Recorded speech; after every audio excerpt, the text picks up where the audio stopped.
नमस्कार मंडळी, सगळ्यांचं स्वागत आहे आपल्या गावाकडच्या माझ्या सासरच्या घराच्या होम टूरमध्ये. अतिशय प्रसन्न असं वातावरणात असलेलं आमचं सुंदरसं घर आणि कोणतं गाव आहे ते मी तुम्हाला व्हिडिओच्या शेवटी सांगणार आहे, त्यामुळे व्हिडिओ पूर्णपणे पाहायला विसरू नका. तर हे आहे आमच्या घराचं मेन गेट, ज्याच्या आतमध्ये प्रवेश करताच बाजूला म्हणजेच उजव्या हाताला मोगऱ्याची छानशी झाडं, त्याचबरोबर तुळशी माईचं छानसं तुळशी वृंदावन या ठिकाणी आहे. आणि ज्याला आम्हाला रोज सकाळी पाणी घालावंच लागतं, त्याशिवाय आपली घरातली देवपूजा होत नाही असं आमच्या सासूबाईंचं मत. तर त्याच बाजूला मोठं असं एक कढीपत्त्याचं झाड देखील आहे. तर या ठिकाणी अशी ही तुळशी माई आहे, जिच्या रोज आशीर्वादाने आमच्या बाकीच्या कामांना सुरुवात होते. सो मस्त पावसाळ्याचं थोडंसं वातावरण आहे, त्यामुळे या ठिकाणी असे मोगरा वगैरे छान फुललेले. सो इथे आमची बुलेट आहे आणि अगदी घराच्या बाहेरच्या बाजूला म्हणजे जी बाहेरची विंडो आहे त्या ठिकाणी आम्ही थोडंसं मनी प्लांट वगैरे लावून घेतलं आहे. मनी प्लांटच्याच खाली एक चप्पल स्टँड पण आहे. सो इकडे आमच्या घराची ही एंट्री आहे आणि एंट्रीच्या समोरच आपल्या गणपती बाप्पाचा छोटासा इमेज आम्ही लावलेला आहे, फोटो. तर घरात एंट्री करते. आता मी तुम्हाला एक एक करून आमचं घर कसं आहे ते सांगणार आहे. सो अगदी घरात एंट्री केली की या ठिकाणी आमची बैठक व्यवस्था आहे, म्हणजेच हॉल आहे. तर या हॉलमध्ये काही घरगुती बनवलेल्या गोष्टींनीच आम्ही सजवलेलं आहे. तर इथे मायक्रम आहे, ज्यावरती आम्ही चाव्या वगैरे टाकतो. तर या ठिकाणी हा सोफा आहे आणि सोफ्याच्या जस्ट बाजूला या ठिकाणी थोडंसं काही डेकोरेशनचे सामान असतील, आमच्या घरातल्या बाळांचे फोटो असतील, ते ठेवण्यासाठी कंपार्टमेंट करून घेतलेलं आहे.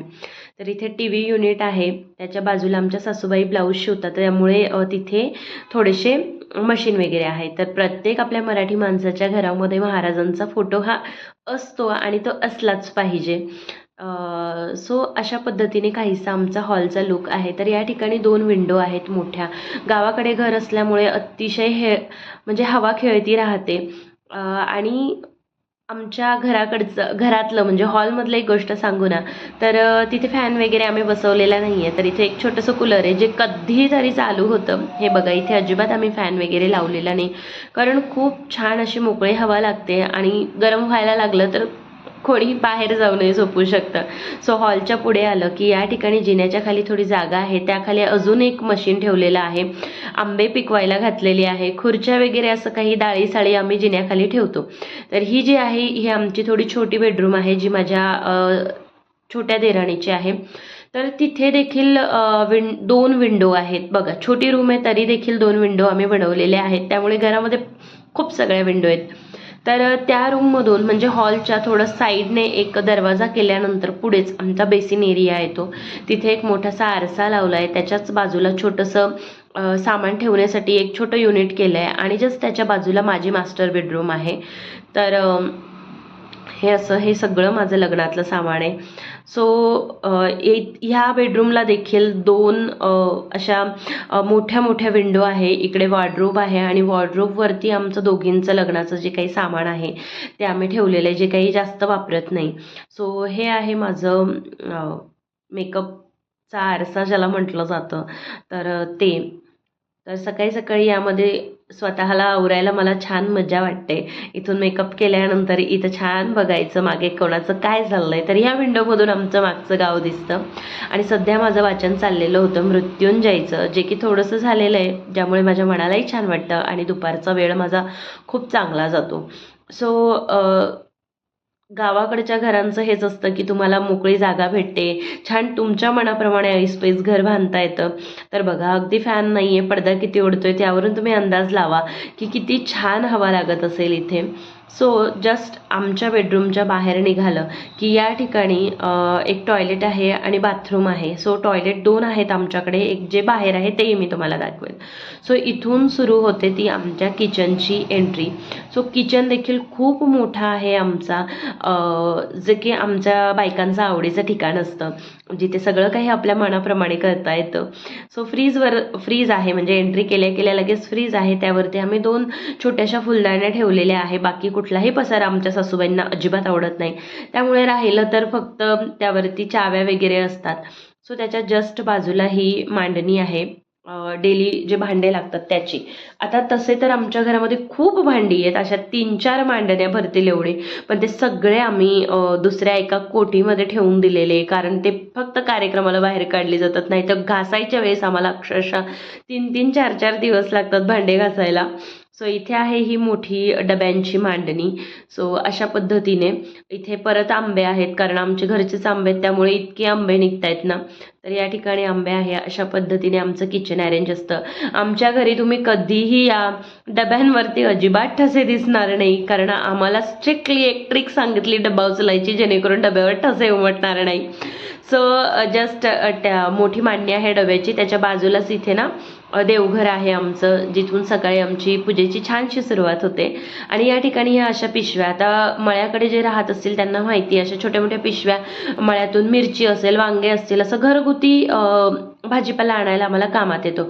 तर या ठिकाणी एक असा माठ आहे आणि हंडा भरून ठेवलेला असतो. आता गावाकडे कधी कधी काय होतं ना, लाईटचा वगैरे प्रॉब्लेम असतो, त्यामुळे आम्हाला थोडंफार भांडी भरूनच ठेवावी लागतात. सो इथे आहे म्हणजे गॅस, आणि त्याला शेजारी आम्ही शेगडी बसून घेतलेली आहे. फिल्टर आहे, आणि बाजूला जे रोजचे मसाले लागतात, जे अगदी म्हणजे तुम्हाला लागत असतात आपले डेली मसाले, ते सगळं या ठिकाणी ठेवलेलं असतं. साखर, तेल, बिल. तर ही छोटीशी मांडणी त्यासाठी आहे. इथे ओट्स वगैरे आहे, डाळी साळी, म्हणजे रेग्युलर वापरातलं जेवढं सामान आहे ते आम्ही वरतळ ठेवतो. त्यामुळे मग ते जे मोठे स्टीलचे डबे आहेत ना, त्यांना फारसा आमचा हात लावला जात नाही. आणि आता तुम्ही म्हणाल तू काय ट्रिक म्हणत होती, तर डब्याला फक्त वरच्या हाताने 2 बोटांनी पकडायचं आणि खालून 2 बोटांनी पकडायचं, मध्ये डबा कसाही उघडायचा नाही आणि डब्याला हात लावायचे नाही, असं आमच्या सासूबाई आग्रहाने सांगतात. कारण मग ते नंतर घासायला तुम्हालाच त्रास होईल, असं म्हणून ते म्हणतात की डबे जास्त खराब नका करत जाऊ. आणि त्यांची ही गोष्ट चांगलीच आहे बरं का.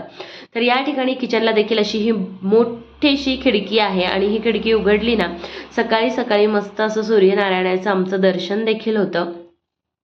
सो इकडच्या पोटमाळ्यावरती सगळे आमच्या सासूबाईंची पितळी, तांब्याची भांडी आहे, आणि मोठी मोठी पातेली जी आमच्या कडे यात्रा असते ना, तर त्यावेळेस ती कामात येतात, तेव्हा ती आम्हाला काढावी लागतात. तर ही सगळी अशी भांडी आहे. आणि खूप मोठं किचन आहे, अगदी क्लीन. आता असं बऱ्याच जणांना वाटतं की बाबा किचनला ट्रॉलीज वगैरे पाहिजे, नाही, तुम्ही व्यवस्थित ठेवलं तर अगदी नॉन मॉड्युलर किचन देखील खूप सुंदर दिसतं. सो अशा पद्धतीने आमचा आहे गावाकडच्या किचनचा लुक. चला तर मग आता बाहेर घेऊन जाते तुम्हाला. सो बाहेर आल्यानंतर सगळ्यात समोरच तुम्हाला चूल दिसेल, तिथे आम्ही सकाळी आणि संध्याकाळी स्वयंपाक करतो बरं का. फक्त घरात आमच्या घरी स्वयंपाक होत नाही, तर डेली सकाळी भाकरी आणि रात्री पण भाकरी चपाती असं.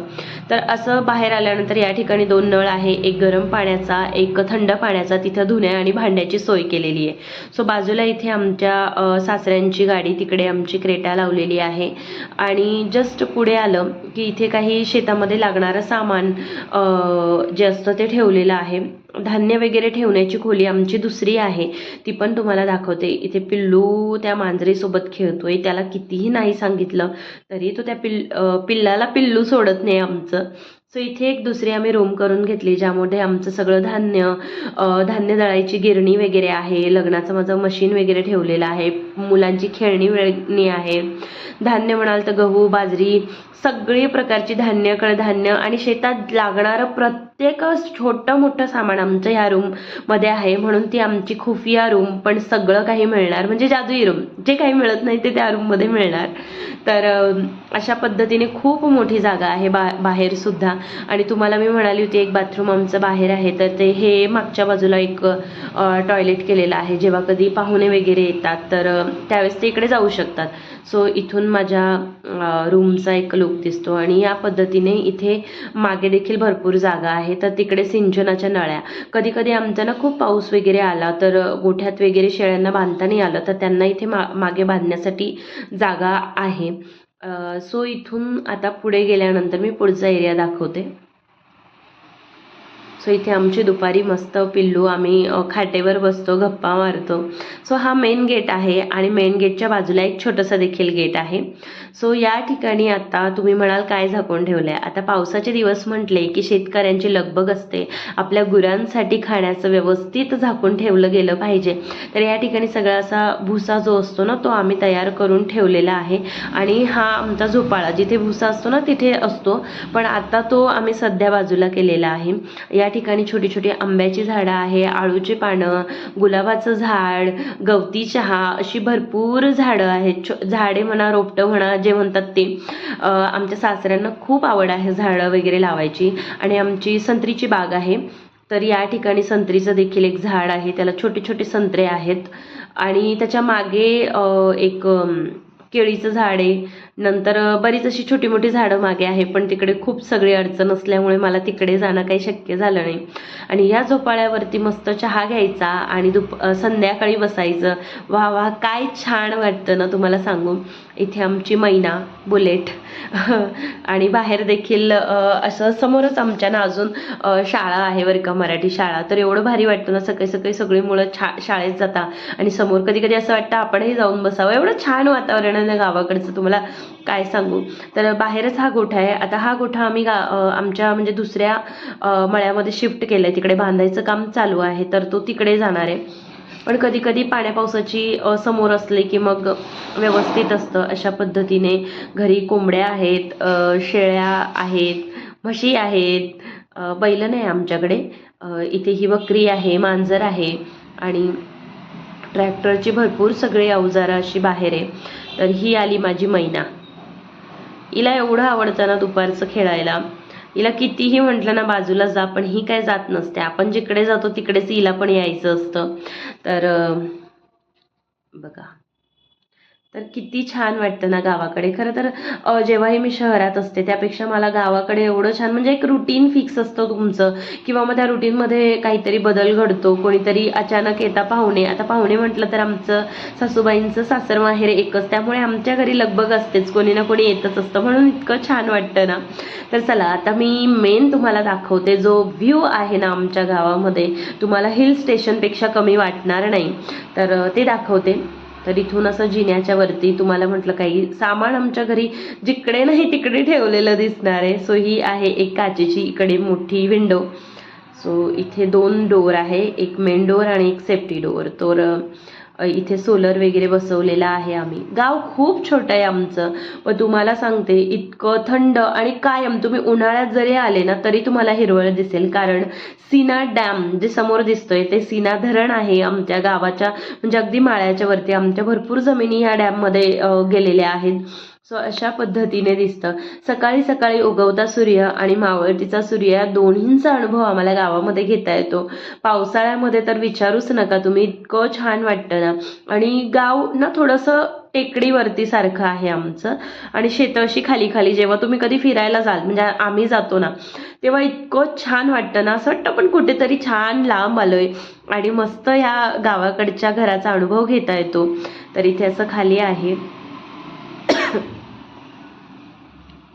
तर खूप छान वाटतं. तर तुमचं देखील गावाकडे घर आहे का, शेती आहे का, मला नक्की कमेंटमध्ये सांगा बरं का.